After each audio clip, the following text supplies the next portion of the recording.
Hello everybody, this is Dr. Novak again. Somebody asked me if I would do a video on how to make a plenum.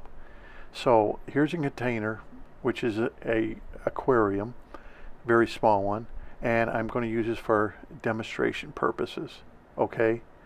And this is probably the easiest way you can make a plenum. This is a little goldfish betta container that I bought several years ago, and I've used it for several years. But for demonstration purposes, I'll use this to show you how to make the plenum. And it's really quite simple. Even a child could do it. I mean, it is that simple. And I don't understand why people don't make plenums. So there's a few tools you're going to need. One is these bile balls. I know that's a generic name, bile balls, but they go under different names. But basically these are 1 inch in diameter. And you're going to need enough to fill the bottom of your aquarium.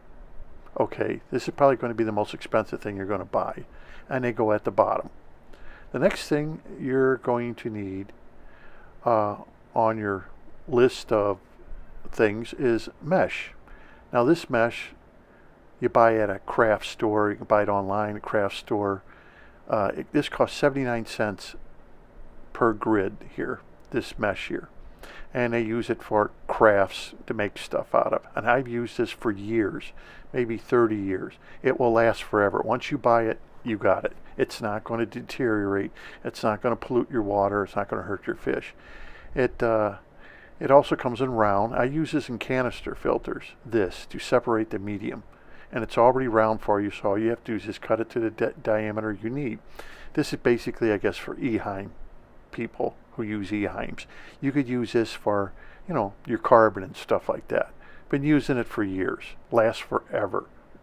And you're going to need a pair of scissors. And that's about it, really. That's the tools you're going to need.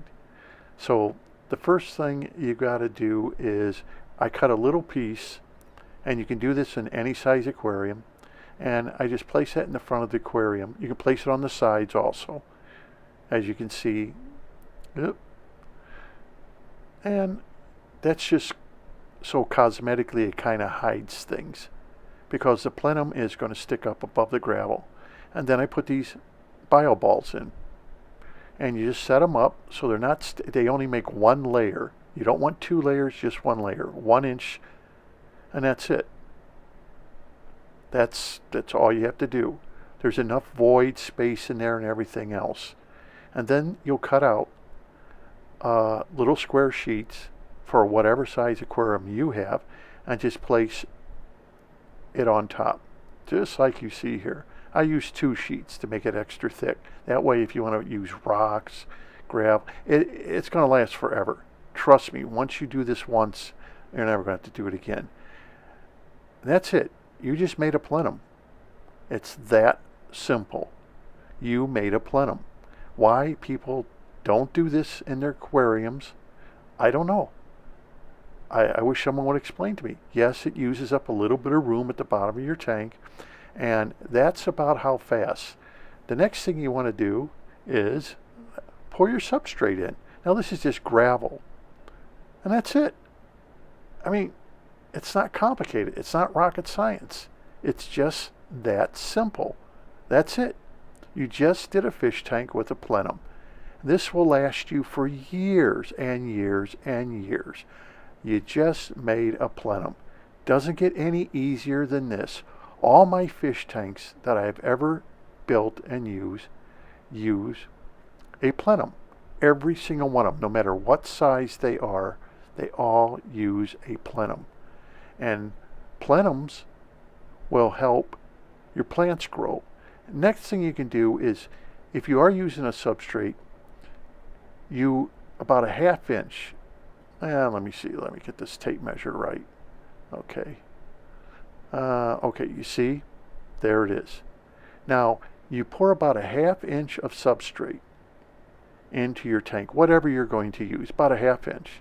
And then I use a product called laterite, first layer pure laterite. Now, this is hard to get now, but apparently I still have boxes left over.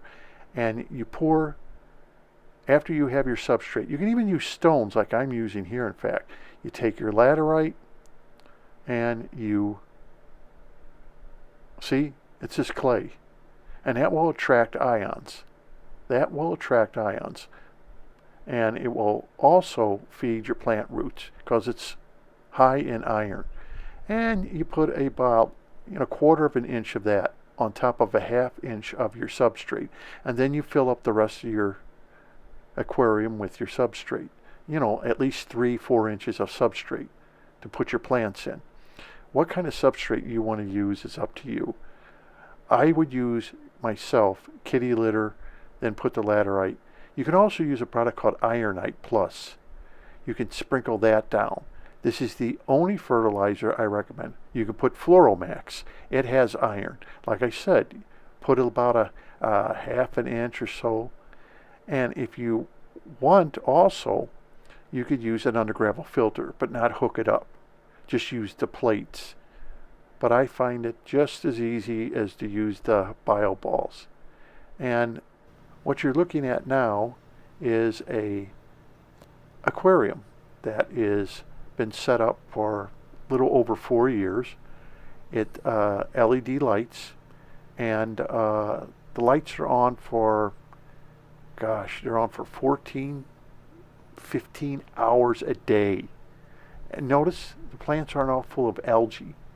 But of course, this Java fern that you see here, it's not growing much. It's not covered with algae. That's because this little bitty tank, I think it's about a gallon, uses a plenum.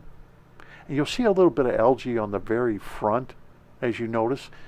And like I said, this has been set up for years, this tank has. But the plants aren't all covered in algae. And the light's on for close to 15 hours a day. So plenums work.